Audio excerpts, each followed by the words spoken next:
12월입니다. 특별히 올 한 해를 또 지내면서 사람들이 또 여러분이 또 중요하게 생각한 것들이 많이 있었겠지만 요즘에는 무엇보다도 이 웰빙하면서 또 건강한 몸으로 사는 것을 굉장히 중요하게 생각하는 시대입니다.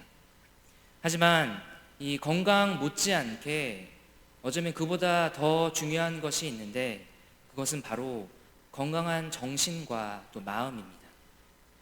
특별히 우리의 자아가 건강해야 되는데 자아가 건강한 사람의 특징은 내가 죽어 있다는 것입니다.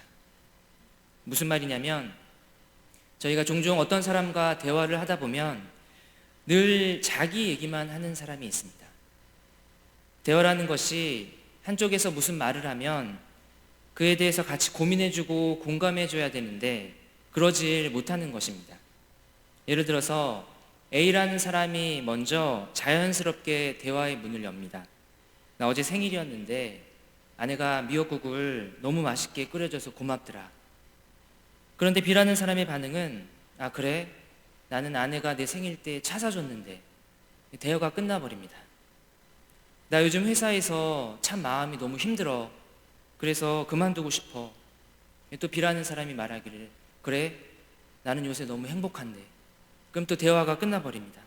나는 늘 삶 속에서 내가 살아있으면서 모든 시각 또 모든 관점이 나로부터 시작해서 또 나로 끝나는 것입니다.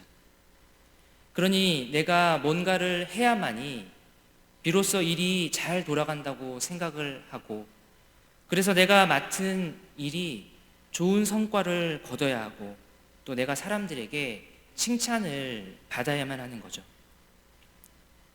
또 이와는 반대로 너무 지나치게 이 자신을 낮추는 사람도 있습니다. 지나치게 낮은 자존감으로 인해서 이 자신에 대해서는 실망하고 또 절망하면서 지내는 사람들이 있습니다. 상대방이 나를 칭찬합니다. 너 오늘 참 머리 스타일 예쁘다. 아니야 절대로 아니야. 나 진짜 안 그래. 홍범아, 너 때문에 우리 공동체가 참 힘을 얻고 세워진다. 그게 무슨 소리야? 절대로 나 때문이 아니야. 오히려 우리 공동체에는 나 같은 사람은 없어야 돼. 이러면서 너무 지나치게 자신을 낮춰도 상대방을 불편하게 하곤 합니다. 어쩌면 이렇게 자신을 너무 낮추는 모습마저도 내 안에 이 나 자신이 살아있기 때문에 나오는 반응일 것입니다. 그런데 이 복음이라는 것은 참 놀라운 능력을 가지고 있습니다. 그 모든 것을 복음이 다 초월해 버립니다. 팀 켈러 목사님은 이렇게 말했습니다. 복음은 우리를 아주 겸손하면서도 아주 담대한 사람이 되게 한다. 겸손하면서도 담대한 사람. 저와 여러분 그리고 모든 그리스도인은 이처럼 참 특별한 자기 정체성과 이 독특한 삶의 원리로 이 땅을 살아가는 사람들입니다. 저와 여러분은 다른 사람이 잘 되고 또 잘못되고에 따라서 어떤 우리의 가치가 평가되는 그런 사람들이 아닙니다. 우리 자신이 뭔가를 잘하거나 아니면 잘 못하는 것으로 겨우 그런 것들로 판단되는 사람들이 아닙니다. 다른 사람이 뭘 하든 아무런 상관이 없고 또 내가 뭘 잘하든 못하든 그런 것과는 아무런 상관이 없고 사람의 눈이 아니라 하나님의 시각으로 우리의 존재의 가치가 매겨지는 저와 여러분은 바로 그리스도인입니다. 오늘 사사기 본문에 나오는 기드온이 바로 그랬습니다. 기드온은 사람의 눈으로 볼 때는 굉장히 별 볼 일 없는 사람이었습니다. 그런데도 하나님께서는 하나님의 사자를 통해서 기드온에게 말씀하십니다. 큰 용사여. 주님께서 큰 용사라고 하면 큰 용사인 것입니다. 주님께서 죄인이 아니라 의인이라고 하면 의인인 것입니다. 오늘 하나님께서 기드온을 찾아오시고 갑자기 뜬금없이 큰 용사여 하시면서 부르신 데는 이유가 있습니다. 하나님이 그저 낮은 존재감에, 낮은 그 자존감에 우울해하고 있는 기드온을 잠깐 세워주시거나 아니면 용기를 북돋아 주시려고 그렇게 부르신 것이 아닙니다. 오늘 이 저녁에 오늘 본문에서 기드온에게 오셔서 하신 하나님의 그 말씀과 또 그에 대한 기드온의 반응을 살펴보면서 오늘 이 시대 속에서 주님께서 저희를 찾아오셔서 하시는 그 말씀 앞에서 과연 우리는 그 말씀에 어떻게 반응해야 되는지, 또 어떻게 결단하며 살아야 하는지를 발견할 수 있는 그러한 시간이 되기를 바랍니다. 본문의 내용은 저희가 잘 알고 있지만 이렇습니다. 이 구약 사사시대에 이스라엘 백성들에게는 진짜 고쳐지지 않는 고질적인 병이 하나 있었습니다. 아무리 시간이 지나고 또 아무리 하나님께 벌도 받아보고 용서도 받아보고 이것저것 다 해봐도 안 고쳐지는 병, 그것은 바로 죄를 짓는 병이었습니다. 사사기 6장 1절은 이렇게 시작합니다.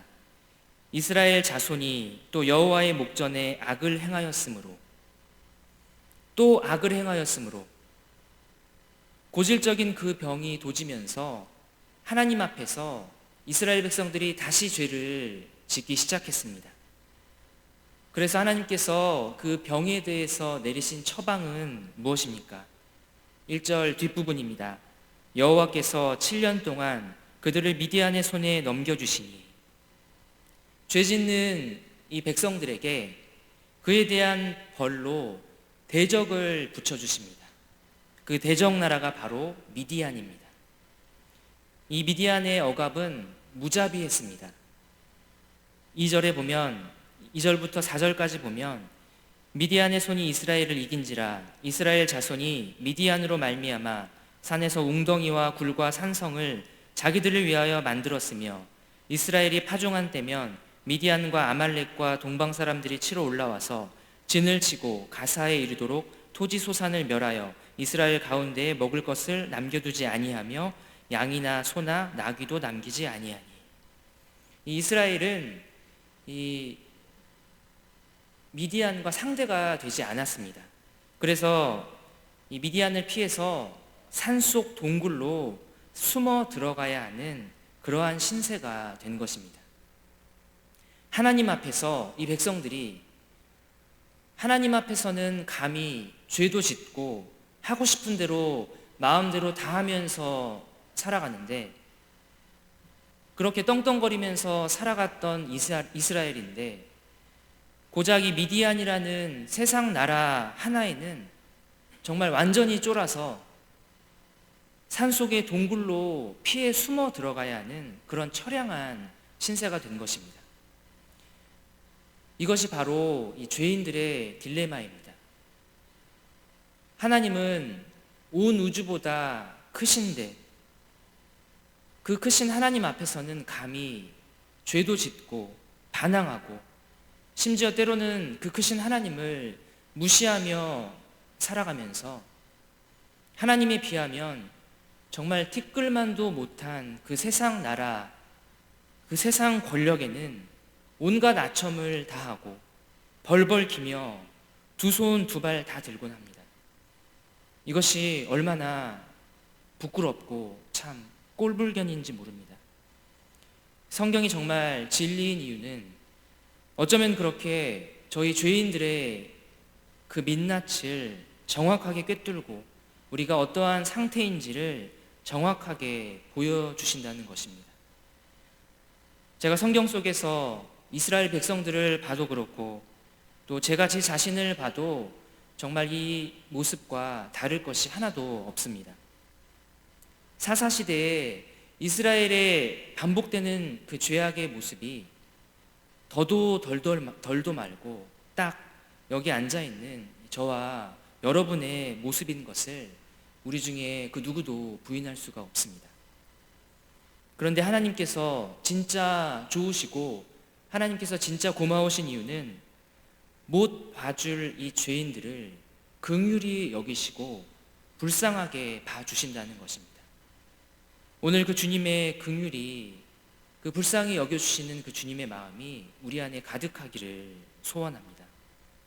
다시 성경으로 돌아오면 지금 이 이스라엘 백성들은 그들의 죄로 인해서 극심한 고통 중에 있었습니다. 얼마나 그 고통이 심했는지 이제는 참을 수 없는 지경이 된 것입니다. 6절 말씀에 이스라엘이 미디안으로 말미암아 궁핍함이 심한지라 이에 이스라엘 자손이 여호와께 부르짖었더라. 하나님께 울면서 매달린 것입니다. 이스라엘의 이 울부짖음을 들은 하나님께서는 곧바로 한 선지자를 보냅니다. 그리고 그 선지자는 백성들에게 하나님의 말씀을 대언합니다. 선지자를 통해 하나님께서 이스라엘 백성들에게 하신 말씀은 한마디로 이것입니다. 하나님이 내가 이렇게 너희에게 큰 구원을 베풀고 너희에게 좋게 대해줬는데 너희는 내 목소리를 듣지 않았다는 것입니다. 이스라엘 백성들이 선지자의 이 말을 듣고 마음이 어땠을까요? 만일 이스라엘 백성들이 여전히 정신을 못 차리고 우리가 뭘 그렇게 잘못했다고요? 한다면 정말 사람도 아닙니다. 적어도 사람이라면 오히려 미디안에게 억압받는 고통이 커서 흘린 눈물보다 이렇게 우리에게 좋게 대해주신 그 하나님을 향한 죄송한 마음에 흘리는 눈물이 더 커야 할 것입니다. 좋으신 하나님은 이제 본격적으로 그 자신의 긍휼을 가지고 이스라엘을 미디안의 손에서 구원해 주시기 위해서 한 사람을 주목하며 그 한 사람을 찾아가십니다. 그가 바로 그 유명한 기드온입니다. 그런데 재밌는 것은 여호와의 사자가 이 기드온을 찾아갔을 때 기드온이 하고 있었던 일입니다. 11절 말씀을 보겠습니다. 여호와의 사자가 아비에셀 사람 요아스에게 속한 오브라에 이르러 상수리 나무 아래에 앉으니라. 마침 요아스의 아들 기드온이 미디안 사람에게 알리지 아니하려 하여 밀을 포도주 틀에서 타작하더니, 지금 기드온이 밀을 포도주 틀에서 타작하고 있습니다. 제가 이 밀을 타작을 안 해봐서 잘 모르지만 그래도 기본적으로 어떤 이 곡물을 타작하려면 좀 뭔가 이렇게 오픈된 장소에서 적당히 바람이 불어야지 그렇게 타작이 될 것 같은데, 이 기드온은 이 포도주 틀이라는 굉장히 밀폐된 어떤 창고 같은 그런 곳에서 지금 밀 타작을 하고 있습니다. 기드온이 왜 이러고 있겠습니까? 지금 기드온은 자신이 밀을 타작하고 있는 이 모습이 누군가에게 발각될까봐 그것이 두려워서 지금 숨어 있는 것입니다. 앞서 말씀드렸듯이 미디안이 이스라엘이 뭐만 있으면 다 뺏어가 버리니까 그마저도 빼앗길까봐 지금 기드온이 이렇게 숨어서 밀을 타작하고 있는 것입니다. 그런데 이런 기드온을 향한 이 여호와의 사자의 첫 마디가 참 묘합니다.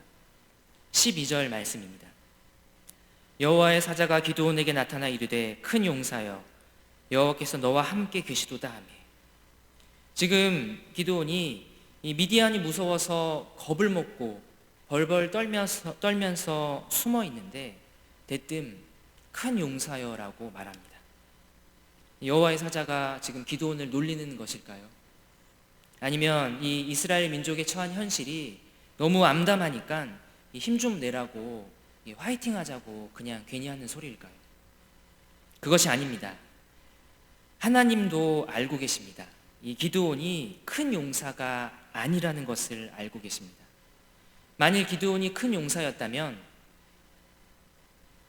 이 타작을 숨어서 하는 것이 아니라 미디안 적진 한가운데 들어가서 보란듯이 그곳에서 타작을 했을 것입니다. 하지만 기드온에게는 그럴 용기가 없었고 또 그러한 용기 없는 모습을 기드온 스스로도 너무 잘 알고 있었습니다. 나는 큰 용사가 아니야. 하지만 그럼에도 불구하고 큰 용사라고 부르시는 이유는 다름 아닌 하나님께서 지금 기드온과 함께 계시기 때문입니다. 12절 말씀입니다. 여호와의 사자가 기드온에게 나타나 이르되 큰 용사여 여호와께서 너와 함께 계시도다 하매. 앞으로 이스라엘 민족 전체의 구원을 위해서 하나님께서는 하나님 당신 스스로가 정말 큰 용사가 되어서 큰 일을 행하실 텐데 그 일을 기드온이라는 한 사람을 통해서 하실 것이기에 기드온을 향해서 큰 용사라고 부르면서 선언하고 있는 것입니다. 우리의 안목이 정확할까요? 아니면 하나님이 보시는 눈이 정확할까요? 당연히 하나님이 맞고 하나님은 실수가 없으시고 틀림이 없으신 분입니다.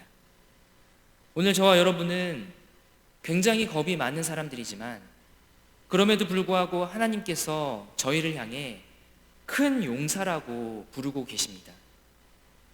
왜 그렇습니까? 기드온과 같은 이유입니다.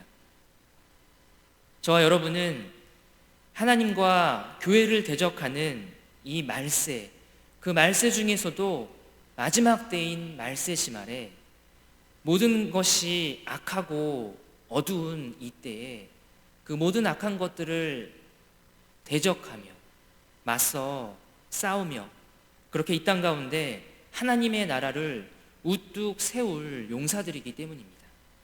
하나님께서 이미 저희를 그렇게 쓰시기로 작정하셨기 때문입니다.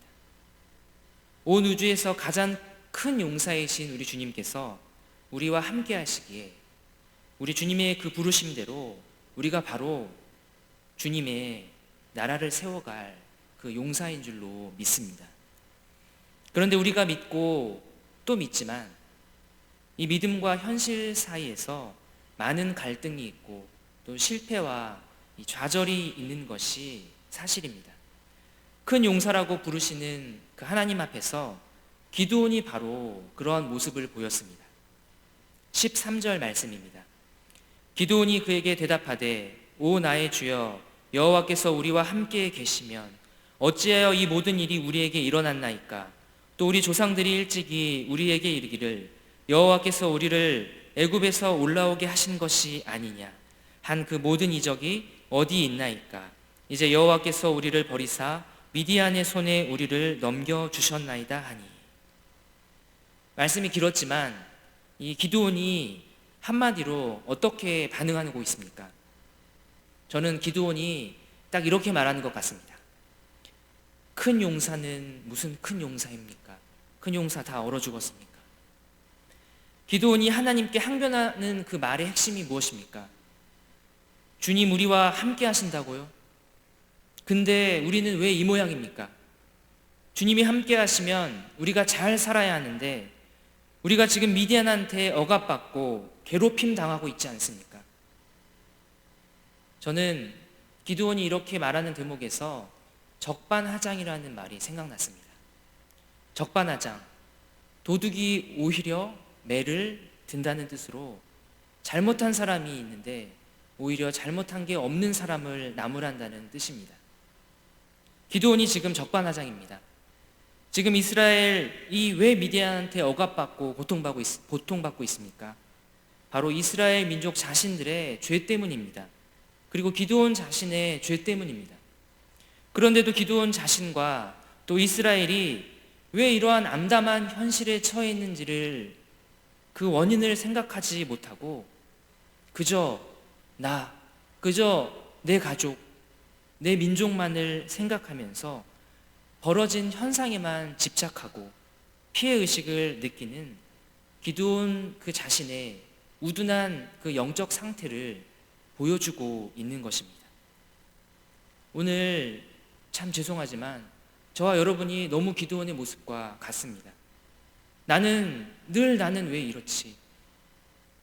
내 가정은 왜 이렇지? 내가 속한 곳은 왜 이렇지?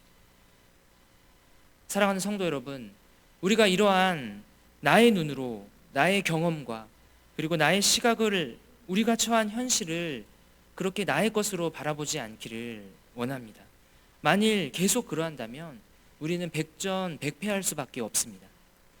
하나님의 눈으로 오늘 저와 여러분이 처해 있는 이 현실을 바라볼 수 있기를 바랍니다. 우리 눈에는 절대로 그 미디안을 이길 수 없을 것 같지만 하나님의 눈으로 보면 아무리 수많은 미디안의 그 군대라 할지라도 그저 후 불면 한순간에 무너질 이 모래성과 같습니다. 이것은 허무맹랑한 소리도 아니고 불가능한 소리도 아닙니다. 이것이야말로 오히려 가장 확실한 소리입니다. 현실이라는 것이 특성상 어쩔 수 없이 굉장히 현실 자체는 늘 차갑고 우리를 힘들게 하고 우리를 낙심하게 하지만 그러나 지금은 다 알 수 없는 하나님의 놀라운 지혜가 반드시 이 차가운 현실보다 위에 있고 또 그 차가운 현실 안에 하나님의 따스한 놀라운 지혜가 담겨져 있기에 우리가 능히 이것을 감당할 수 있다는 것을 잊지 않는 저와 여러분이 됐으면 좋겠습니다.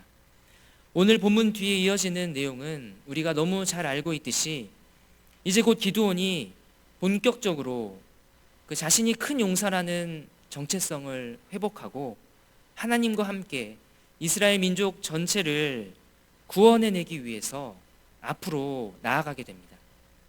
그런데 그 시작에서 기드온이 가장 먼저 했던 아주 중요한 일이 있는데 오늘 읽지는 않았지만 우리 같이 한번 읽어보겠습니다. 사사기 6장 25절 말씀입니다. 그날 밤에 여호와께서 기드온에게 이르시되 내 아버지에게 있는 수소 곧 7년 된 둘째 수소를 끌어오고 내 아버지에게 있는 바알의 제단을 헐며 그 곁에 아세라 상을 찍고. 기드온의 아버지의 집에 있는 이 바알 제단과 아세라 상을 기드온이 헐고 그냥 확 찍어버린 것입니다. 완전히 그것을 다 박살내버린 것입니다. 큰 용사로서 이스라엘 민족의 구원을 위해서 하나님께 동행하기 위해서는 먼저 선행돼야 할 일이 있었는데 그것이 바로 이 우상을 다 파괴하는 것입니다. 마찬가지로 오늘 우리가 하나님의 큰 용사로 쓰임받고 또 주님의 몸된 이 교회를 세워나가고 하나님의 나라를 세워가는데 해야 할 가장 중요한 일은 먼저 이 죄의 문제를 정리하는 것입니다. 죄 때문에 시작된 이 고통과 억압을 끝내려면 죄의 문제를 정리하는 것에서부터 시작해야 하는 원리입니다.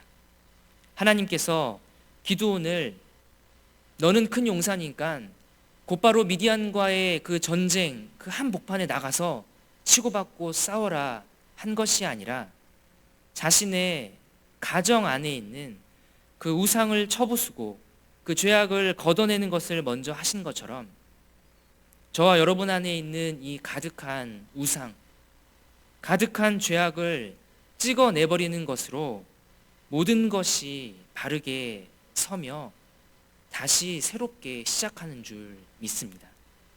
기도는 그렇게 하나님의 손에 붙들려서 변화받고 이스라엘 민족 전체의 구원을 위해서 쓰임을 받았습니다. 그리고 마침내 미디안이라는 대적의 그 긴 억압 속에서 그 억압을 끝내고 정말 멋있게 승리를 이끌어냈습니다. 기드온뿐 아니라 또한 저와 여러분도 지금 이 시대에서 하나님의 큰 용사로 분명히 쓰임받고 있으십니다. 이제 벌써 2019년도의 마지막 이 12월을 지나고 있습니다.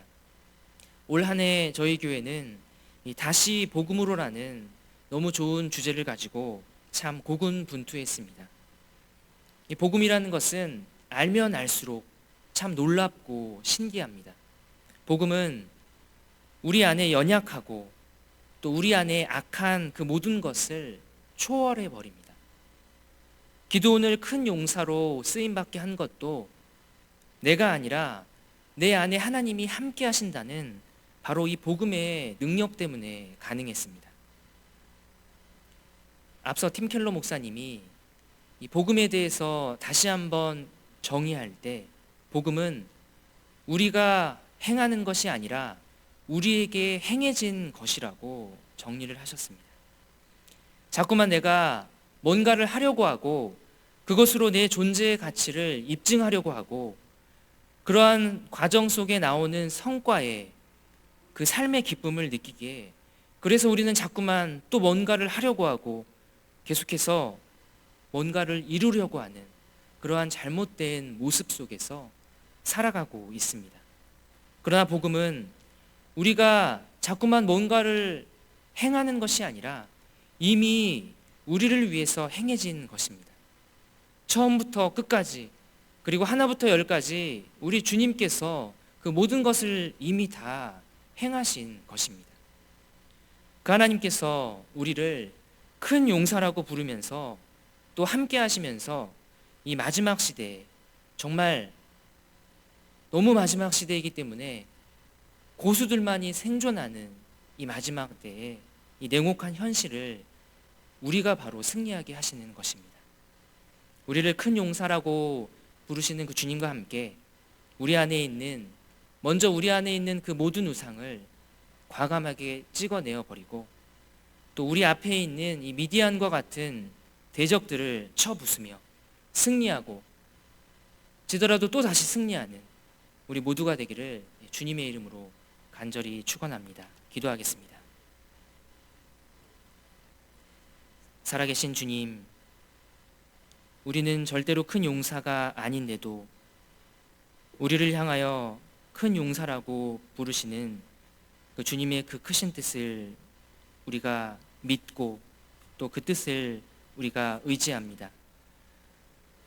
우리는 할 수 없지만 우리 안에 하나님께서 함께 하시기에 그 놀라운 복음의 능력이 함께 하시기에 그 주님을 의지하며 마지막 때에 우리 앞에 놓여진 이 수많은 이 미디안과 같은 대적 속에서 악한 세력 속에서 복음으로 승리하는 우리 모두가 되게 하여 주시옵소서. 그렇게 하실 주님을 바라보며 살아계신 우리 구주 예수님의 이름으로 간절히 기도드립니다. 아멘. 이 시간 이어서 우리 나눠드린 기도 제목을 보시면서 우리 합심으로 기도하겠습니다. 또 교회를 위해서 또 기도해 주시길 원합니다. 담임 목사님과 교역자들을 위해서 기도해 주시기